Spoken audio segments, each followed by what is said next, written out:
Olá pessoal, beleza? Tudo jóia com vocês? Professor Marco Aurélio aqui. Vamos então agora nesse momento começar a nossa aula de biofísica, tá? Então essa aula aqui vamos começar hoje já na parte de biomecânica. Bom, essa aqui é a nossa ementa, né? Então estou seguindo aqui a nossa ementa. O que é biomecânica? Biomecânica Vamos ver hoje o que é biomecânica. Bom, o que nós já vimos então? Nós já vimos a questão de cinemática na biologia. Questão do referencial, posição, deslocamento, trajetória, velocidade, aceleração. Fizemos exercícios desses conceitos em sala de aula. E hoje nós veremos o que? Basicamente o conceito apenas de torque. Na próxima aula nós veremos o conceito de pressão. Beleza? Então, biodinâmica, pessoal, é o que? Estuda como que as forças atuam sobre o corpo humano, e influenciam o movimento. Aplica-se muito na fisioterapia, medicina esportiva e ergonomia. Então, você tem aqui figuras, imagens, mostrando uma fisioterapeuta, né, aplicando a biomecânica no tratamento de paciente aqui, com seus pezinhos, elásticos, bolas. Uma pessoa caminhando também, ó, tem toda uma biomecânica envolvida, né? E isso daí então faz parte do estudo da biomecânica. Bom, antes da gente prosseguir com o conceito da biomecânica, vamos ver, já que nós estamos falando aqui da biologia, vou passar um vídeo aqui do professor Gustavo Schmidt sobre como que o músculo faz força. Então aqui é biologia pura. Fiquem ligados aí, ó. Vou dar o play aqui. São 5 minutos de vídeo. Fala galera, vamos para aquele nosso resumão sobre contração muscular. Você sabe, claro, que o nosso músculo estriado esquelético é preso aos ossos pelos tendões e que esse músculo esquelético ele é formado por células que são conhecidas como fibras musculares, também chamadas de miócitos. Portanto, você está vendo na imagem uma fibra em destaque, fibra muscular ou miócito. Essa fibra ela é formada também por filamentos mais finos que você vai observar em destaque agora, e esse filamento mais fino é chamado de miofibrila. Lembrando que isso é um músculo estriado, e essas estrias são porque essas miofibrilas são formadas por unidades contráteis chamadas de sarcômeros. Repare aí, ó, essas unidades contráteis contêm filamentos finos de proteína conhecido como actina, que estão ancoradas a essa linha Z, e filamentos mais grossos, mais espessos, de uma outra proteína chamada de miosina. Portanto, sarcômeros são as unidades de contração do músculo esquelético e são formados por filamentos finos da proteína actina e filamentos grossos da proteína miosina. E é a ação dessas duas proteínas que vai promover a contração do músculo. Mas vale sempre lembrar que para um músculo contrair, a primeira coisa que a gente precisa é de um estímulo nervoso. Então, o músculo ele contrai a partir do momento que ele recebe uma informação do sistema nervoso. Então, um neurônio motor vai chegar até esse músculo. Então, o neurônio motor, por causa disso, né, ele vai levar uma informação até o músculo para executar movimento. E nessa região de contato, essa comunicação entre um neurônio e o músculo, ela é chamada de junção neuromuscular. Essa junção neuromuscular essa região também é conhecida como placa motora. Tá? Então, nessa junção de um neurônio motor com um músculo, a comunicação é feita através de neurotransmissores e o neurotransmissor da placa motora é a acetilcolina. Então, é esse o neurotransmissor utilizado pelo nosso sistema nervoso para estimular a musculatura esquelética. E vale a pena também ressaltar que quando esse estímulo nervoso chega até o músculo, ele vai ser conduzido por uma estrutura ou por estruturas conhecidas como túbulos T. Então, que na imagem de você está em verde. Quando esse túbulo T conduz esse estímulo, ele vai chegar até os retículos sarcoplasmáticos que eu estou fazendo no desenho agora para vocês. Por que isso? Qual a importância do estímulo chegar até os retículos endoplasmáticos, que no músculo são chamados retículos sarcoplasmáticos? É porque é o estímulo que faz com que esses retículos liberem cálcio para o citoplasma. A gente vai entender na sequência que o cálcio ele é necessário para a contração do músculo. Então vamos lá, o neurônio estimulou, esse estímulo é passado pelos túbulos T, chega até o retículo sarcoplasmático e ele vai liberar cálcio para o citoplasma. Mas por que liberar cálcio? Vamos lá então entender como que a miosina se liga, se encaixa à actina. A actina possui sítios de ligação, que a miosina precisa se encaixar lá, só que esses sítios de ligação estão bloqueados temporariamente, né, porque esse músculo está em repouso, bloqueados pela tropomiosina. Então a tropomiosina está bloqueando o sítio de ligação, por isso a miosina não consegue encaixar ali. Para que ocorra essa desobstrução, é preciso que o cálcio seja liberado no citoplasma, porque o cálcio vai se ligar àquele complexo troponina que acabou de aparecer na imagem de vocês. Então o cálcio ele é liberado no citoplasma, ele vai se ligar àquela troponina e é essa ligação que vai fazer com que a tropomiosina saia da frente, desobstrua os sítios de ligação da actina. Com os sítios de ligação desobstruídos, a miosina consegue se encaixar à actina. Só que para esse encaixe acontecer, tá vendo ali, ó, a miosina, ela vai ter as cabeças. Para que a gente consiga encaixar aquelas cabeças da miosina na actina, é preciso o ATP.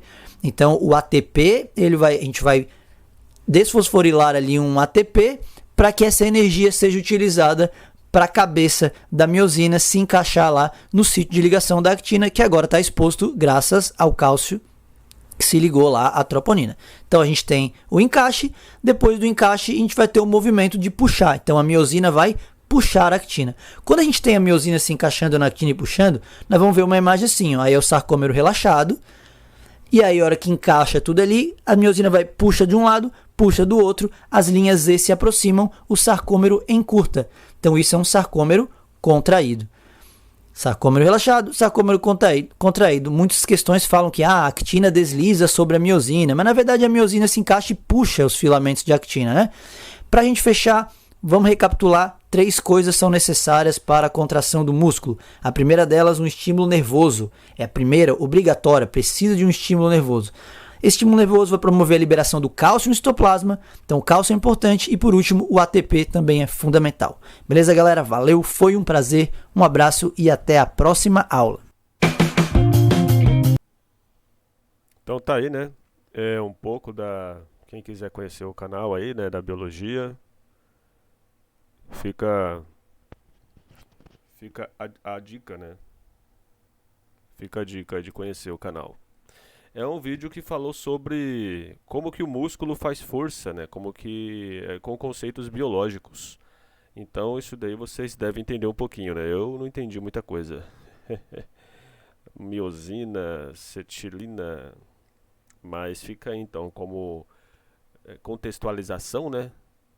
Como que o músculo faz força biologicamente. Agora nós veremos a física por detrás da força. E hoje nós veremos o torque. Já ouviram falar de torque?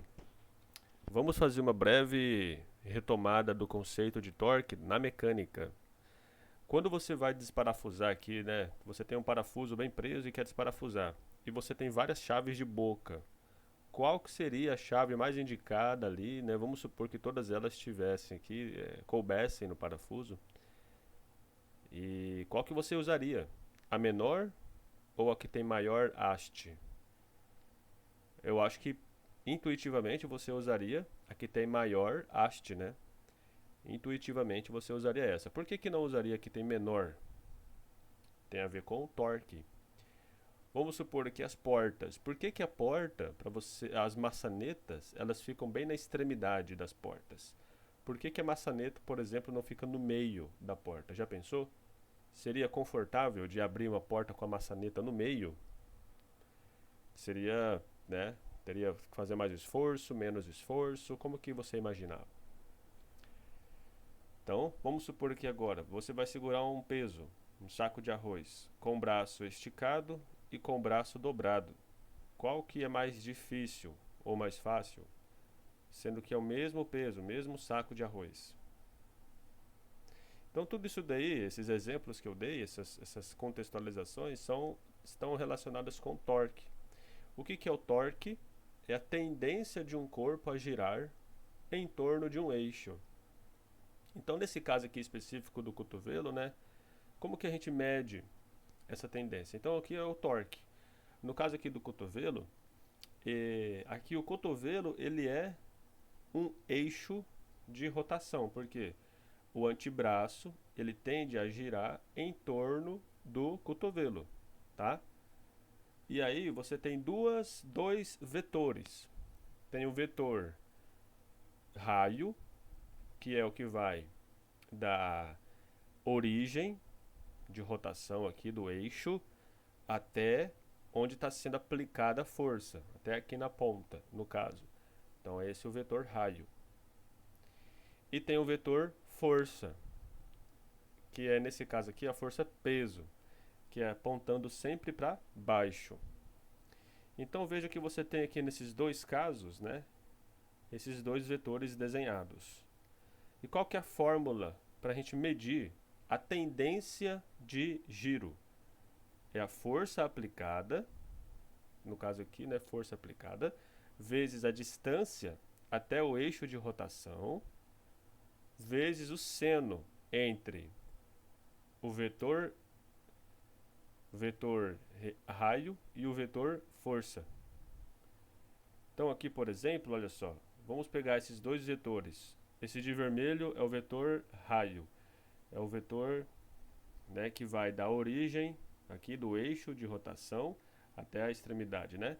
E o vetor força está indicado de colorido aí de rosa.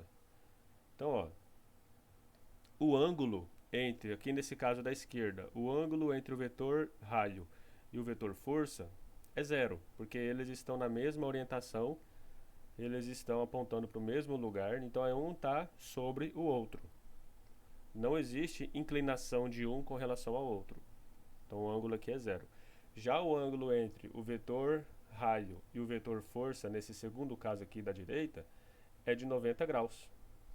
Ok? É de 90 graus. Então isso vai interferir na tendência de giro do braço. Ok? Porque quando a gente for calcular aqui o torque, o seno de zero vai ser zero. Então o torque vai ser zero. O que significa torque zero? Significa que não existe tendência de girar. O braço esticado, né? Não existe tendência dele girar. Já com o braço dobrado, a força, o ângulo entre a força aplicada, a força peso para baixo, e o raio, que é a origem aqui do eixo de rotação, que é o cotovelo até a mão, é de 90 graus. Seno de 90 graus é 1. Então esse seria o valor máximo de torque, que significa que nessa posição é muito propício do braço girar. A tendência do braço girar nessa posição aqui, ela é maior. Vamos dar mais exemplos de torque. Olha só, na academia, quando você vai fazer lá o exercício da corda para o tríceps, usa o conceito de torque, né? Você está fazendo um torque, o seu cotovelo aqui ele é uma origem de rotação, ok? Quando vão projetar muletas, também usa o conceito de torque. Nós veremos mais na frente em outros exemplos, quando formos fazer exercícios. Mas existe o conceito de torque também nas muletas, bengalas, né? Quando você vai, por exemplo, pegar um objeto, existe a forma certa e a forma errada. A forma errada é aquela que vai gerar mais torque. Então, quando você vai pegar um objeto, por exemplo, uma caixa no chão, a pior forma de pegar é essa daqui. Porque você vai aumentar o torque sobre a sua coluna. Então, a forma correta de você reduzir esse torque é de abaixar, né, os joelhos e pegar levantando para cima, né? Igual indicado aqui de verde. Mas nós vamos discutir isso já já também, né? Então são exemplos do torque no nosso dia a dia. Vamos agora a exemplos mais aplicados. Então, um fisioterapeuta, né, na fisioterapia e reabilitação, um fisioterapeuta recomenda a um paciente que utilize uma muleta para reduzir a carga sobre uma perna lesionada. Beleza. Explique como o torque influencia o uso correto da muleta e por que posicioná-la mais perto ou mais longe do corpo pode afetar o esforço necessário para caminhar. Então, olha, se você posiciona a muleta longe do corpo, vão gerar pontos de torque no seu cotovelo e no seu ombro. Por quê? Você está aumentando o ângulo entre a força aplicada e o vetor raio.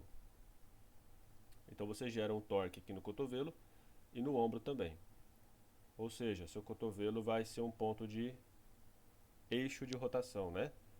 E o seu ombro também. Então você vai ter que fazer força para manter o equilíbrio. Aqui, ó, se você colocar a muleta mais próxima do corpo, vai estar alinhado com o seu cotovelo, seu ombro, logo não vai ter essa tendência de giro, né?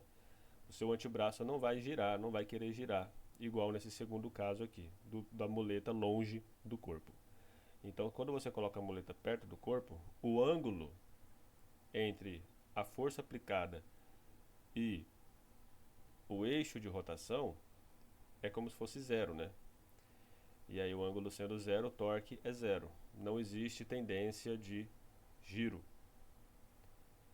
Então essa é a influência da posição da muleta com relação ao corpo. Colocar a muleta perto do corpo, na altura ali da perna. Se for uma muleta muito grande também, muito alta, onde que você precise levantar o seu braço para poder pegar nela, vai gerar também um ponto de torque no cotovelo. Você vai ter que fazer uma força no antebraço para poder andar. Então o melhor é projetar uma muleta em que você consiga pegar na parte de cima dela com o braço esticado, né, para baixo. E aí você reduz o torque. Olha só, ergonomia. No trabalho, recomenda-se que cargas pesadas sejam levantadas com os joelhos dobrados e próximas ao corpo. Utilizando o conceito de torque, explique por que essa postura reduz o risco de lesões na coluna. Então olha só, pessoal, vamos desenhar aqui, né?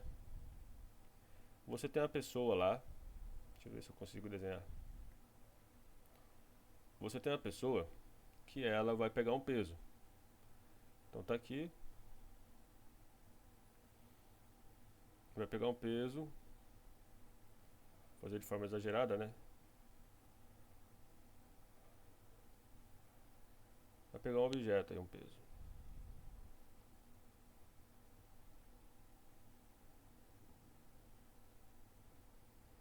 E aí, olha só o que acontece. Vamos desenhar aqui, então, como que seria a questão do torque, né? Então você tem uma força que está sendo aplicada para baixo, que é a força peso, né? Então tem uma força para baixo. É o peso do bloco. E aqui, ó, vai gerar o que? Um ponto de origem na coluna, na base da coluna. Então o vetor coluna, o vetor raio está aqui, né? Veja, existe uma força, existe um eixo aqui, ó, que vai forçar, né? Na base da sua coluna vai forçar aqui. O torque vai ser máximo, porque o ângulo entre o raio e a força é 90 graus. Tá vendo aqui 90 graus? Então o ângulo entre o raio e a força tá 90 graus.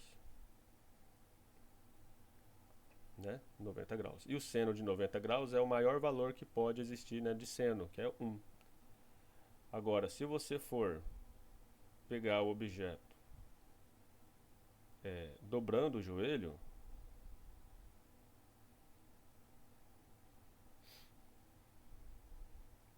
você reduz o torque, você reduz essa tendência de giro na sua coluna.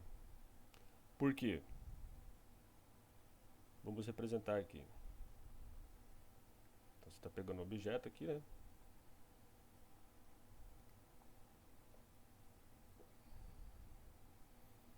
Então vamos pôr aqui a sua coluna, né? Aqui a origem, né? O vetor raio e aqui é o peso para baixo, né? Então já não é mais 90 graus, já mudou o ângulo, né? O ângulo entre a sua coluna e o peso já não é 90 graus, é um ângulo, então o seno vai ser menor do que 1, né? E o seno menor do que 1 reduz então o valor do torque. A sua coluna vai ter menos tendência de girar nessa posição aqui do que nessa primeira posição, tá? Tem a ver com o ângulo entre a força e o vetor raio, né? Que nesse caso está localizado aqui na coluna. Vamos ao exemplo numérico. Levantamento de peso na academia. Um halterofilista segura um halter de 20 kg com o braço esticado a 40 centímetros do ombro. Sabendo que a força da gravidade, a aceleração, né, é 9,8 metros por segundo ao quadrado, qual que é o torque exercido sobre a articulação do ombro? Então você tem a articulação do ombro aqui, né? Aqui é a fórmula do torque, força vezes a distância, vezes o seno do ângulo entre essa força e a distância. Como que seria isso aqui no desenho, né, na foto? Então você tem aqui, ó, o ombro é a origem, é o eixo de rotação. A distância da origem até onde a força está sendo aplicada é o vetor raio, é o D, a distância D. E a força que está sendo aplicada aqui na ponta da mão da pessoa está apontando para baixo, que é a força-peso do objeto, do halter aqui. Então, o ângulo entre o vetor força e o vetor raio é de 90 graus nesse caso. Então a força aplicada é a força peso para baixo, a distância D é o tamanho aqui, né, a distância até o ombro, da mão até o ombro, né, 40 centímetros. E o ângulo aqui é o ângulo entre a força aplicada aqui, que está sendo para baixo, e o braço da pessoa. Então é 90 graus. Como que se calcula a força-peso? Massa vezes gravidade. E ele deu aqui a massa e ele deu a gravidade. A distância vale 40 centímetros ou 0,4 metros. E o seno de 90 é 1. Então fica massa vezes gravidade vezes a distância vezes 1. A massa vale 20 kg, a gravidade vamos arredondar para 10 metros por segundo ao quadrado. E o 1 é 1. Né? A distância, né? Minto. A massa vale 20 kg, a gravidade vale mais ou menos 10 e a distância vale 0,4 metros. E o 1 a gente ocultou ele, né? Não faz diferença no cálculo. Então isso vai dar um torque de 80 Nm, que é a unidade de torque. Então essa é a medida da tendência de giro do ombro. Esse é o torque sobre o ombro dessa pessoa, 80 Nm, tá bom? Então é dessa forma que se calcula. Olha aqui, durante o exercício de reabilitação, o paciente segura um peso de 5 kg na sua mão com o antebraço paralelo ao chão. Se a distância do peso até o cotovelo é de 30 centímetros, qual que é o torque exercido na articulação do cotovelo? É a mesma coisa, pessoal. Vamos fazer aqui o desenho, né? Você tem um paciente que segura um peso de 5 kg com a sua mão, né? O antebraço paralelo ao chão. O que significa isso aqui? Antebraço paralelo ao chão. Então você tem o chão, fazer o chão aqui. O que é paralelo? Paralelo é que está na mesma orientação. Então o antebraço também está assim, na mesma orientação do chão. E ele está segurando um peso, né? Então você tem aqui o antebraço, o braço, o cotovelo está aqui, né? E aí ele segura um objeto de 5 kg. Ele deu aqui o valor do objeto, da massa, né? 5 kg. Beleza. 5 kg. E aí a distância aqui do peso da mão, né? Que ele está segurando até o cotovelo é de 30 centímetros. Então a distância D vale 30 centímetros. Beleza. E aí ele pergunta, qual que é o torque exercido na articulação do cotovelo? Aqui, né? Qual que é o torque exercido no cotovelo? Aí é só fazer a fórmula, né, que nós já vimos. Torque é igual ao quê? Torque é igual a força aplicada, a força, vezes a distância até o eixo de rotação, vezes o seno.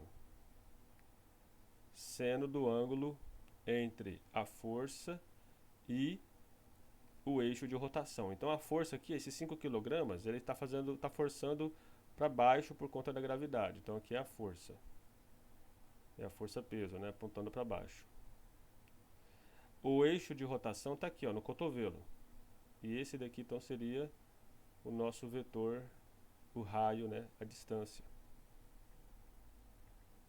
Então tá aí, ó. O ângulo entre o braço, né, e a força é de 90 graus. Então, seno de 90 graus, nós sabemos que é 1. Então, esse daqui vale 1.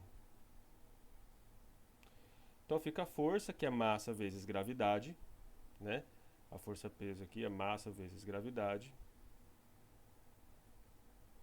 E aí nós sabemos o valor dos dois, né? A massa vale 5 e a gravidade 10. 5 vezes 10, 50 newtons. Né? Vou colocar o N aqui de newton. Vezes a distância, que é 30 centímetros, ou seja, 0,3 metros. Então, 50 vezes 0,3 vai dar 50 vezes 3 é 150, né? Vai dar 1,5. Dá 1,5, né? Tô errado?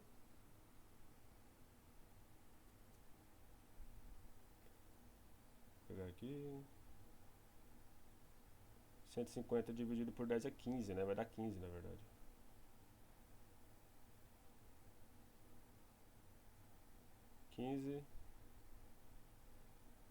Newton-metro. É o torque exercido na articulação do cotovelo, aqui, ó. É o torque que o cotovelo vai sentir.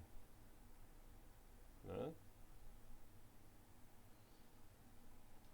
É isso aí, é o torque que ele vai sentir.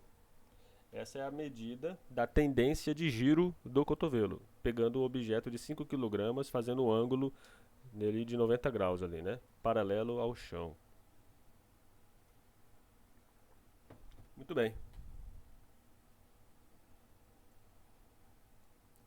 Fica agora para vocês aí, ó, exercícios. Então, ó, um trabalhador levanta uma caixa de 15 kg, segurando a 50 centímetros da distância do eixo de rotação da lombar. Qual que é o torque gerado na coluna lombar? Então, esse daí a gente vai fazer em sala, tá? Façam aqui para a gente refazer em sala. Então, ó, em sala, vixe Maria. É muito ruim escrever por aqui. Né? Tá. E aí, pessoal, seguinte. Agora nós vamos voltar naquela questão inicial da porta, da maçaneta. Por que que a gente abre a porta na extremidade e não no meio? Por conta do torque. Olha só, vamos desenhar aqui. Quando você tem aqui, por exemplo, tem a maçaneta, onde você vai aplicar a força, né? Você vai aplicar a força aqui na extremidade da porta. E aí você tem, ó, o eixo de rotação. Qual que é o eixo de rotação da porta? É aqui nesse canto, né? É aqui no canto, onde tem a dobradiça. Então a distância da dobradiça até a força aplicada tá aqui, ó. Né? Então o torque aqui, ele vai ser um valor. Agora aqui, ó, você vai ter que aplicar uma força maior. Por que você vai ter que aplicar uma força maior? Porque você diminuiu a distância do eixo de rotação até a força aplicada. Quando você diminui aqui, ó, essa distância do eixo de rotação até a força aplicada, você diminui o torque. Aí você vai ter que aplicar então uma força maior para poder girar a porta. Entenderam a diferença? Por isso que aqui no primeiro caso a gente coloca a maçaneta na ponta da porta, porque aumentando a distância até o eixo de rotação, a gente aumenta o torque, aumenta a tendência da porta girar. Então não precisa de ter uma força muito grande aplicada. Já se a gente diminui a distância da força aplicada até o eixo de rotação, a gente diminui também o que? O torque.